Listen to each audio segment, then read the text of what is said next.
Okay, this is the review of everything we have learned so far, and the first of 3 PowerPoint lectures that I'm giving to cover everything we've learned so far. There may, in fact, be an additional lecture soon.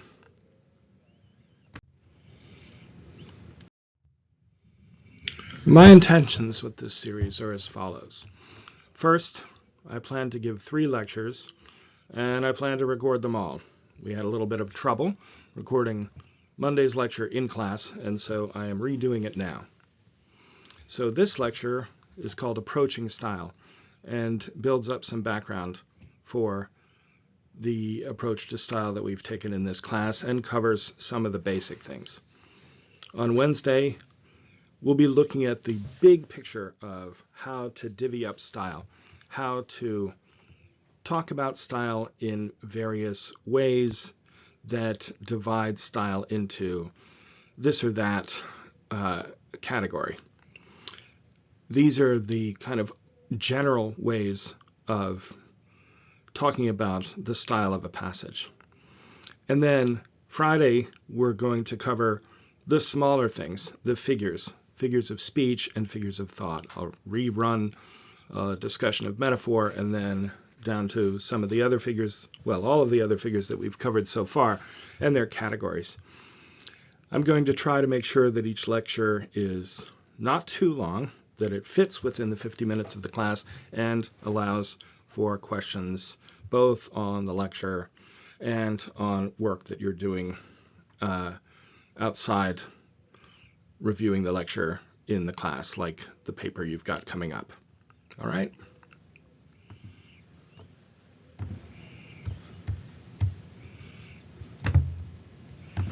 No.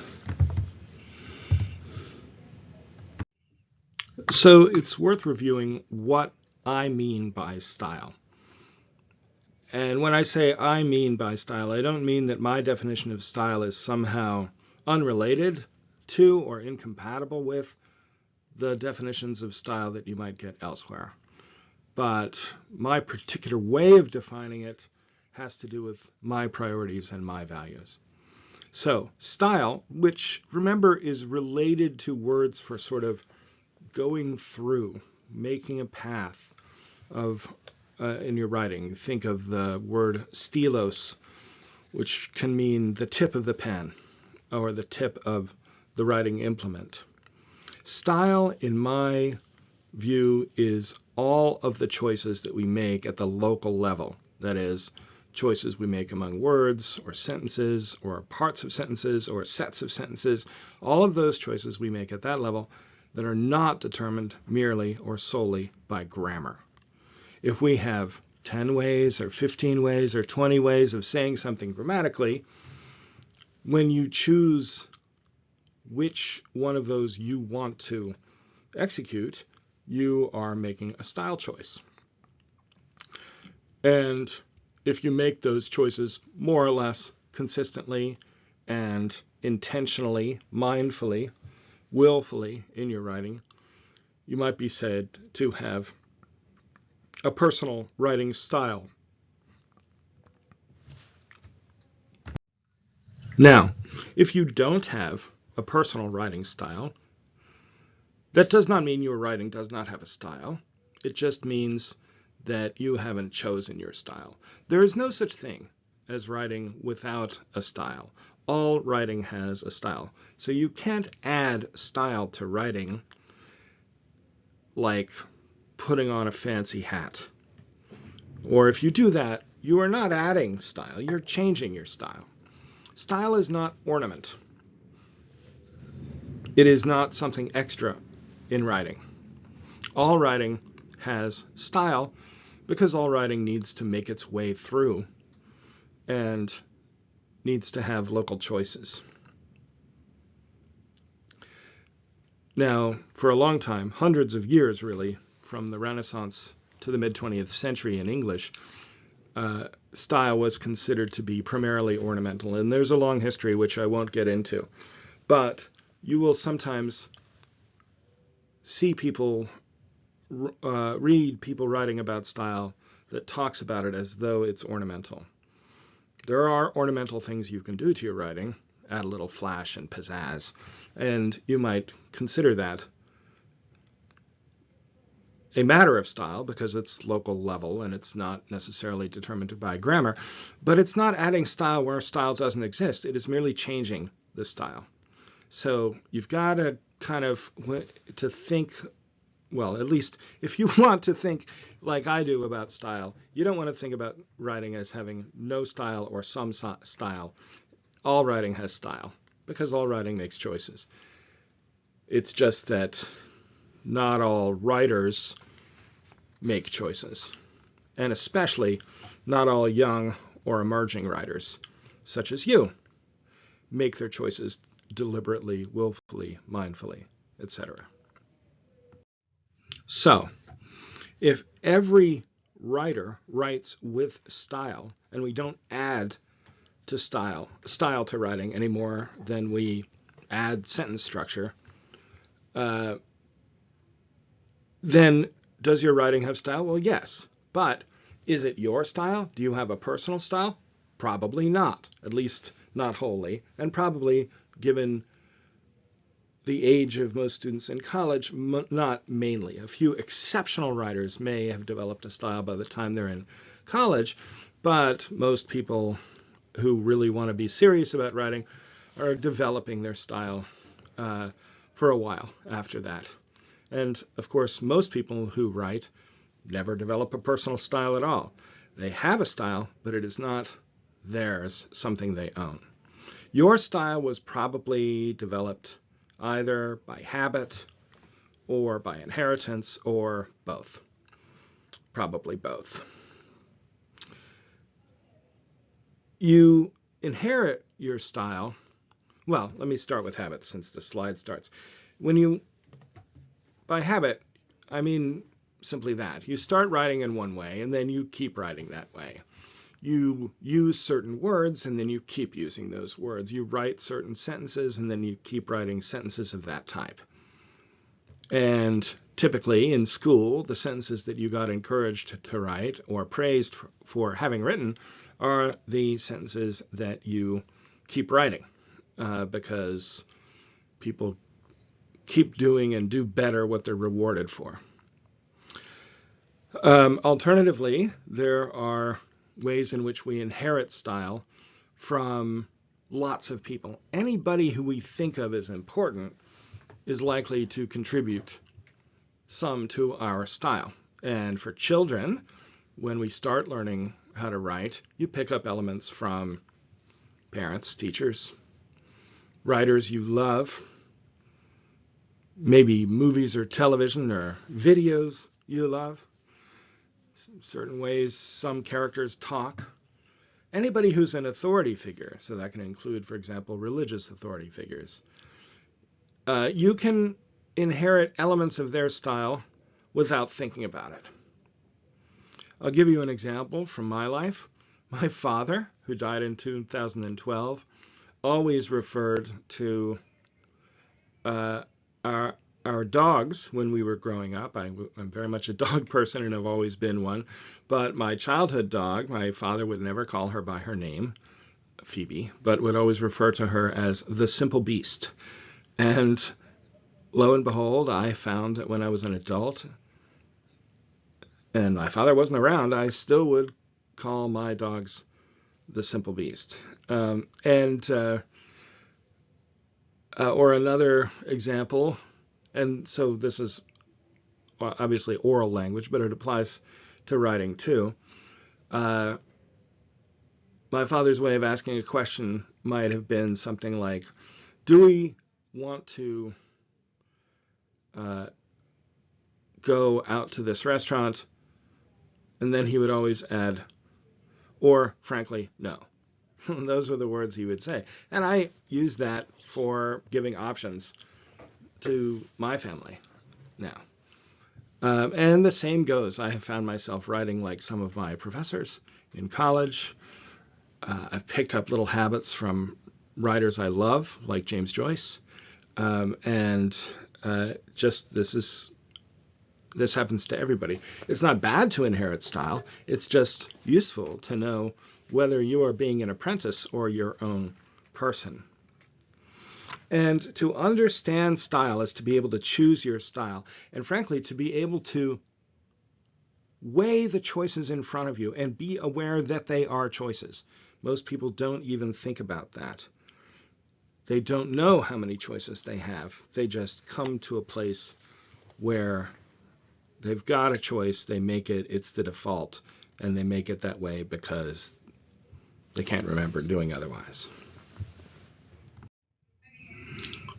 When I say that style is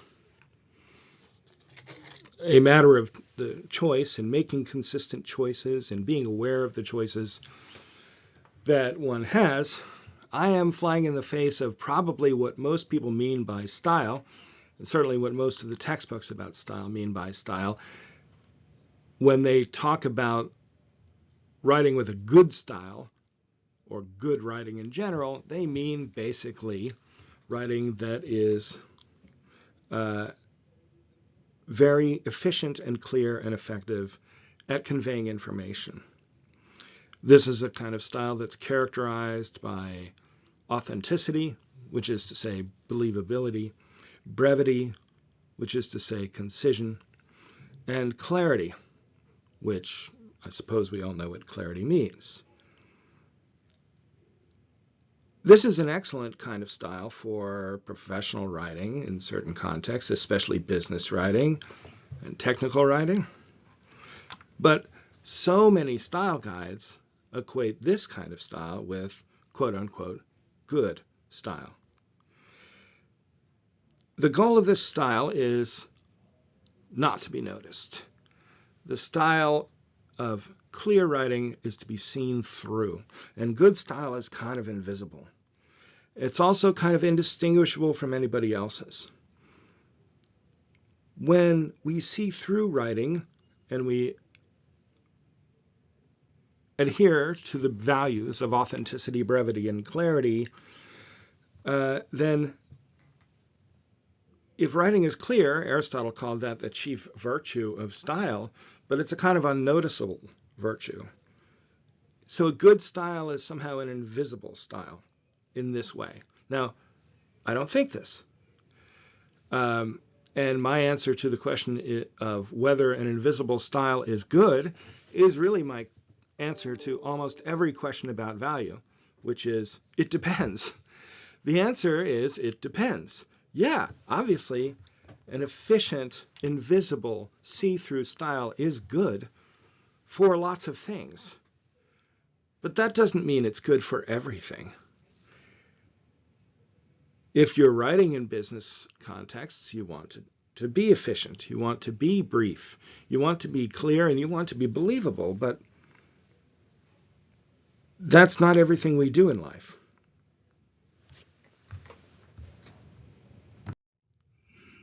In particular, the good style, the invisible style, is a kind of style that's interchangeable. You can't tell anything about an author from that invisible style. You can't tell anything about their age or their sex or their gender identification or their cultural background or their ethnic or racial identification or their values, what they care about, who they are, their nationality, their political views, their interests, their obsessions. You can't know anything about that. You can't learn anything about the author of a business letter, usually, from the business letter itself. Even if a business letter contains, say, a personal anecdote, you have no idea knowing whether it's true. If you've ever bought something and somebody says, the salesperson says, my aunt has that, do you know whether it's true? Do you believe it? It might seem to be authentic, but is that really something that that person is saying because it's true, or is that something that person is saying because they want you to buy that? Now, again, in business writing, there are things that are important to keep in the background. And in technical writing as well. You can't write effective software documentation, for example, if you include the sort of thing that is that tells a lot about you.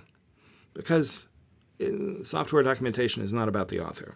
Software documentation is about the software, and it should be interchangeable. There are lots of things that should be interchangeable. Lots of kinds of writing where it feels like the author should remain in the background. But that is not all that there is.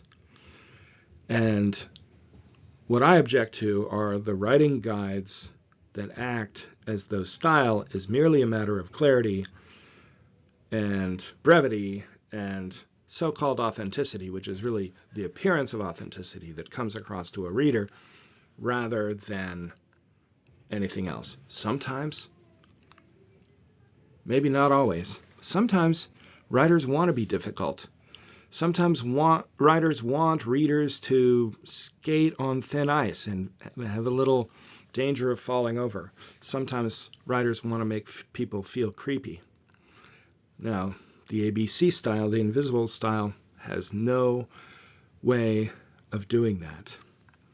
It is all about conveying information rapidly and efficiently and clearly without any ambiguity. But we know there are other values in life. So let me say very clearly that my values are not the values of invisible style. Invisible style, I feel, is the servant of capitalism, or if you want to get really crazy, late capitalism. Literary styles are not usually invisible. Now, sometimes they are. I don't think certain super popular writers have much of a style of their own. I don't think John Grisham has a particular style, but I don't think John Grisham is a particularly good writer. So one of my beliefs is that although clarity is important for certain kinds of writing, there are other ways of writing that are also valuable. Literary styles are not invisible. You can tell when you read a literary document, a great book,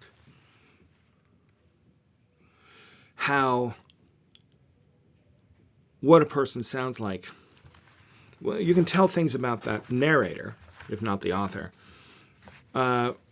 within a few sentences. And you can sometimes tell the author.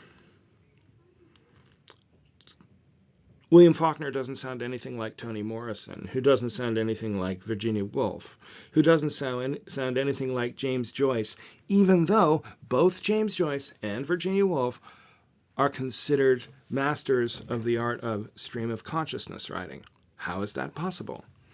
Because James Joyce and Virginia Woolf each have signature styles, as does James Baldwin, as does Gertrude Stein, as does Hunter S. Thompson. Most of the great writers of the last 100 years are recognizable within a few sentences. Their writing does not strive to make you look through it. Their writing actually asks to be looked at. Sometimes we might admire their writing, sometimes we might get frustrated by their writing. One of the reasons that I've designed this course by dusting off the classical language of Greek and Roman rhetoric is that language has good ways of understanding style that doesn't limit itself to those goals of authenticity, brevity, and clarity. We want to have the ability to understand styles that are not just about being seen through.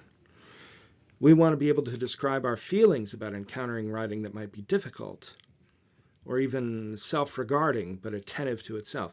I want us to see the value in writing that is not invisible, that is writing that makes you think or work.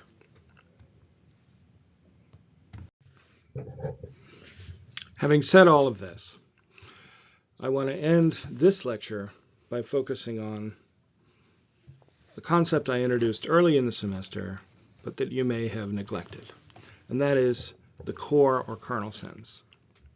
Long sentences have a short kernel sentence inside them.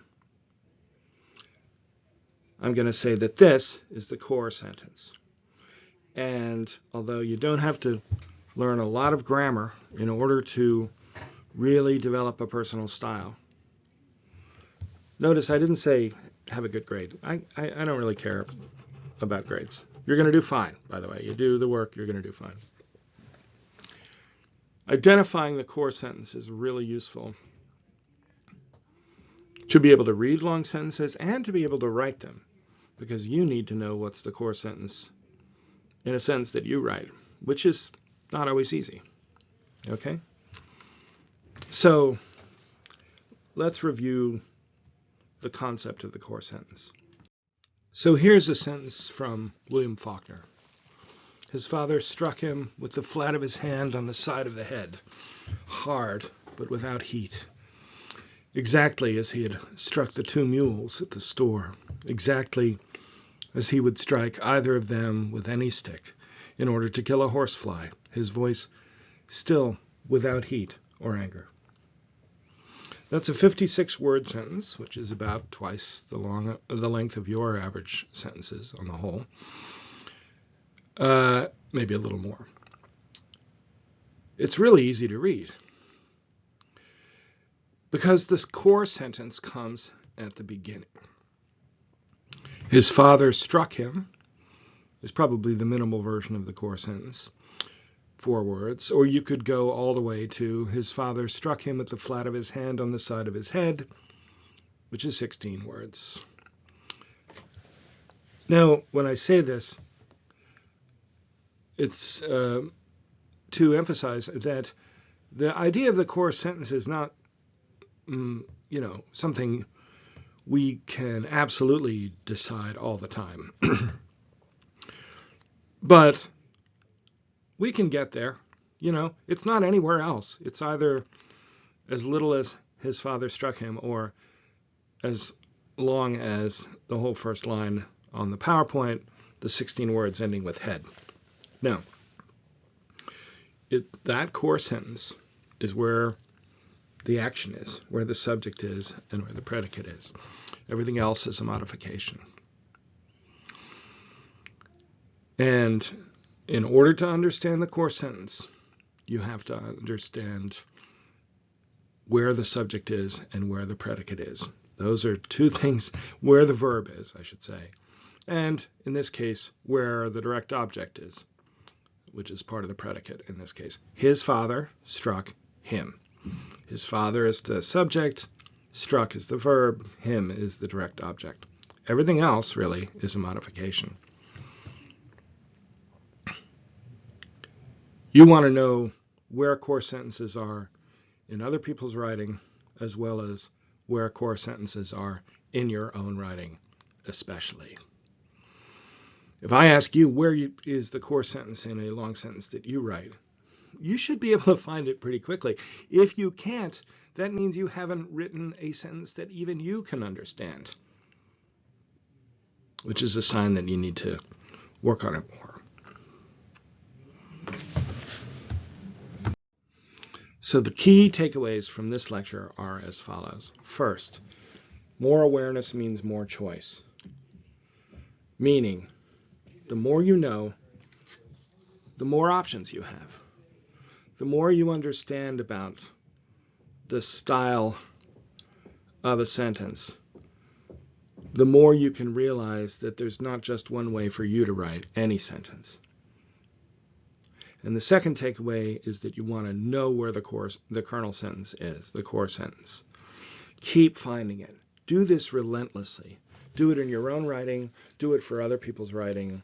it will pay off because you will essentially move from one core sentence to another core sentence, and you can navigate through pretty difficult writing in this way. All right. So on Wednesday, we're going to deal with the big divisions like periodic and loose, or parataxis and hypotaxis and so forth. All of these things we'll try to put together in a framework that will be helpful for you. I hope this is helpful for you, and I hope that it didn't get worse by being re-recorded. All right. I enjoyed talking about it Monday, and I enjoyed redoing it, and we'll talk more on Wednesday. Thanks.